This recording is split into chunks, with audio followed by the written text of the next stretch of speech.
This is Borovsk 1 facility, a weapon storage southwest of Moscow.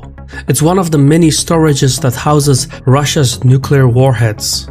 A little over a week ago, Putin ordered his military to put the nuclear deterrence forces on high alert.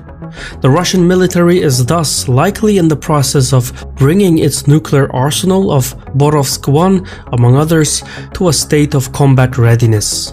Now, what if Russia, in a last-ditch attempt to win the war in Ukraine, dropped a nuclear bomb that landed nearby a NATO state like Poland or Romania? Or what if a stray missile hit one of Ukraine's nuclear power plants, with radiation spreading into the neighboring countries? One mistake is all it takes to bring Russia and NATO to thermonuclear annihilation. Understandably, anxieties are running high. World War III hasn't been this close since the collapse of the Soviet Union. So, is this just political brinkmanship, or are NATO and Russia sleepwalking into World War III?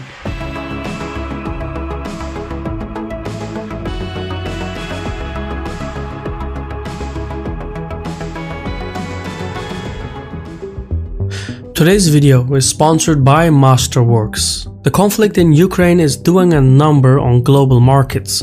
Oil is hitting roughly $130 a barrel. Gas is reaching $7 a gallon, and almost a third of the world's supply of wheat is unavailable for harvest. Grocery bills are bound to go up, and people are already scrambling.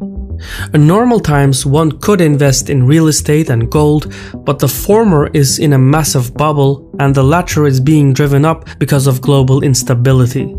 That's why I am diversifying my portfolio with blue chip art. Masterworks is the platform I use. According to Deloitte, the total wealth held in art is projected to grow from the current $1.7 trillion to $2.6 trillion by 2026. That's astonishing growth, but nothing out of the ordinary. From 1995 to 2021, contemporary art prices have outpaced the S&P 500 total return by 164%.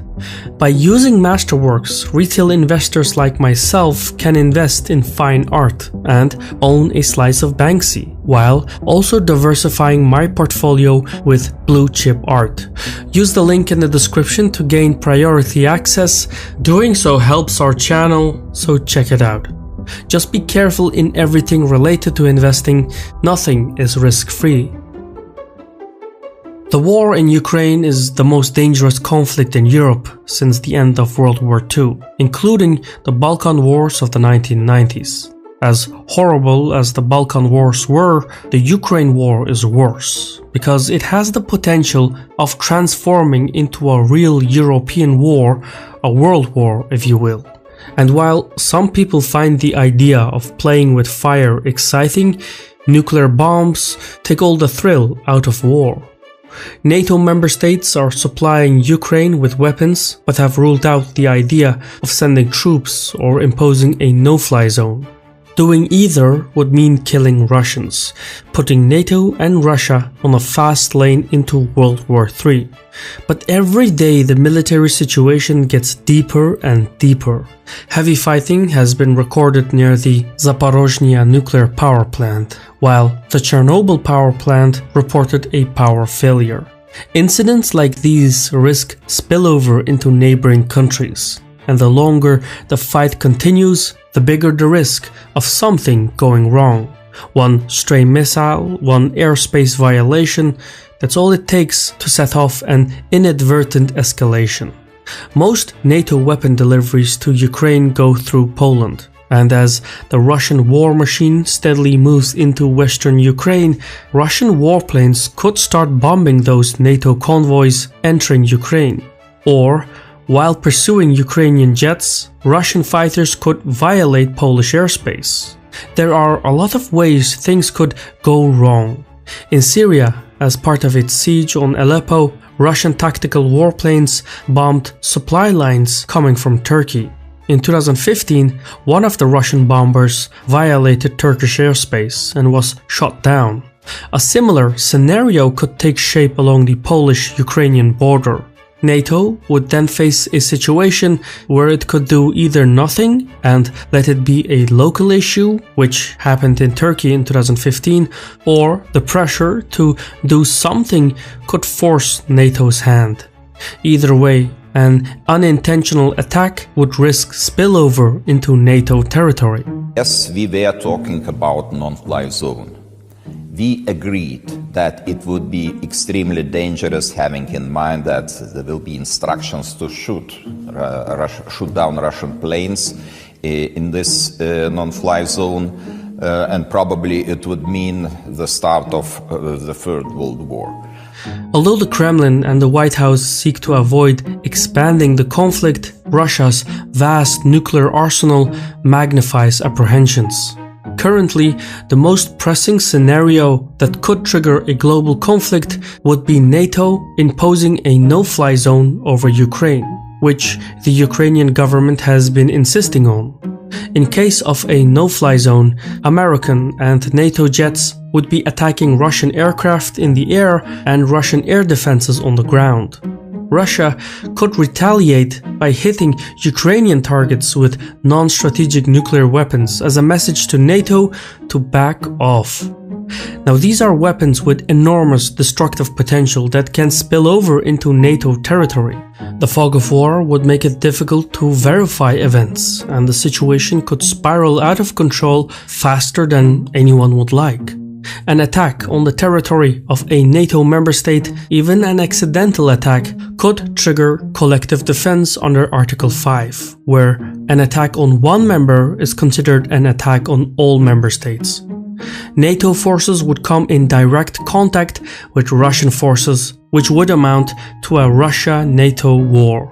That war would likely go nuclear, since it's the only way Russia could equalize the playing field when facing the combined power of NATO. That's a scary thought, and the reason why so many policymakers are anxious that the war in Ukraine could be a prelude to a global conflict. Now, much of Putin's decision-making in Ukraine is seen as audacious and self-damaging. So the immediate question is, can Putin launch nuclear weapons by himself? Does Russia have a one-man button for its nukes? The answer to this depends on the launch procedure. If it's a retaliatory strike, the Russian launch authorization procedure provides safeguards against false alarms or rash decisions. However, when it comes to a deliberate first strike, the safeguards can be bypassed. According to Colonel Valery Yarynich, who served as a specialist in command, control and communications in the Soviet strategic rocket forces, Russian launch authorization is not performed by one person. So if Putin gives the order to launch nuclear missiles, it must first be authenticated by the Minister of Defense and the Chief of the General Staff through the Chegit nuclear briefcase. They would have veto power, but the current office holders are both loyalists to Putin. But for argument's sake, suppose they didn't validate the launch authorization, Putin could simply replace the defense minister or the chief of the general staff at the last minute. So, yes, Putin can circumvent the safeguards when it comes to a deliberate first strike. And seemingly, that is what he did on February 27 when he authorized his military to put the nuclear deterrence forces on high alert. Поэтому приказываю министру обороны и начальнику генерального штаба перевести силы сдерживания российской армии в особый режим несения боевого дежурства. Media outlets picked up on this bit and printed all sorts of doomsday stories. The reality is somewhat different, and in the case of Ukraine, it's also a bit more complex. Russian military doctrine allows for the use of non-strategic nuclear weapons in conventional conflicts. In fact, they call it tailored damage. And in the past, they've held large-scale military exercises that featured simulations of non-strategic nuclear strikes. For context, to distinguish between strategic and non-strategic nuclear weapons, strategic weapons refer to long-range delivery systems with high-yield warheads, while non-strategic weapons refers to short-range delivery systems with low-yield warheads. Non-strategic nuclear weapons can be effective on the battlefield since they can attack troops, air bases, seaports, or facilities. So when Putin raised the combat condition of his nuclear forces, he was likely referring to non-strategic delivery systems. In normal circumstances, non-strategic nuclear weapons are kept in a dormant state across Russia. There are no vehicles roaming about ready to fire at will. That's not how any of this works, at least not for non-strategic weapons with short-range delivery systems and low-yield warheads. Instead, Russia's nuclear bombs sit in storage spread across its vast territory. Each symbol you see on this map houses nuclear weapons, and each symbol represents a different combat arm. The exact number of warheads is unknown due to security concerns, but the Bulletin of Atomic Scientists says that Russia holds 1,912 non-strategic warheads in its reserve. That is in addition to the strategic arsenal of 4,447 warheads, of which 1,588 are already deployed to land-based ballistic missiles, submarine-launched ballistic missiles, and heavy bomber aircraft.